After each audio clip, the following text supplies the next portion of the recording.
কোরআন এবং হাদিস থেকে জানা যায় মারা যাবার পূর্বে মানুষ ফেরেশতাদেরকে দেখতে পায়।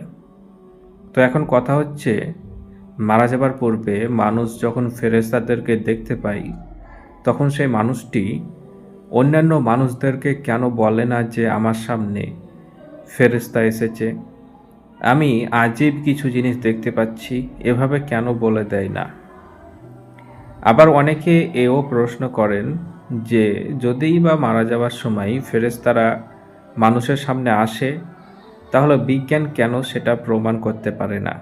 তো প্রথম প্রশ্ন হচ্ছে, মারা যাবার সময় মানুষ কি ফেরেশতাদেরকে দেখতে পায়? জি, অবশ্যই মারা যাবার সময় মানুষ ফেরেশতাদেরকে দেখতে পায়। কতজন ফেরেশতা দেখেন সে সম্পর্কে সঠিকভাবে বলতে পারবো না, কিন্তু ফেরেশতাদেরকে অবশ্যই দেখেন। তো এখন কথা হচ্ছে, দেখার পরে সেই মানুষটি অন্যান্য মানুষদেরকে বলে দেয় না কেন?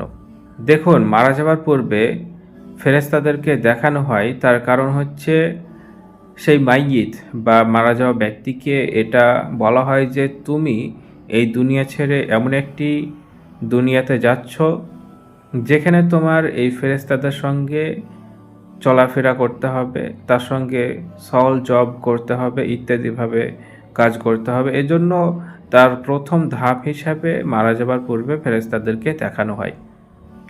আরেকটি প্রশ্ন হচ্ছে, বিজ্ঞান ফেরেশতাদেরকে কেন প্রমাণ করতে পারছে না? দেখুন, ফেরেশতারা হচ্ছে নূর দিয়ে তৈরি। বিজ্ঞান সমস্ত আলো দেখতে পায় না, আর বিশেষ করে ফেরেশতারা যে নূর দিয়ে তৈরি সেই নূর আবিষ্কার করতে বিজ্ঞানীরা এখনও পারেনি, ভবিষ্যতে পারবে কিনা তাও জানা নেই। তো বিজ্ঞান তো অনেক কিছুই আবিষ্কার করতে পারেনি, অনেক কিছুই জানে না।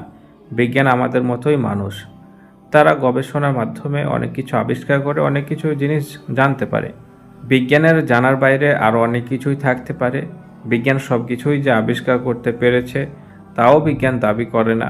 বিজ্ঞান আজ যা আবিষ্কার করে কাল সেটা পরিবর্তনও করে ফেলে।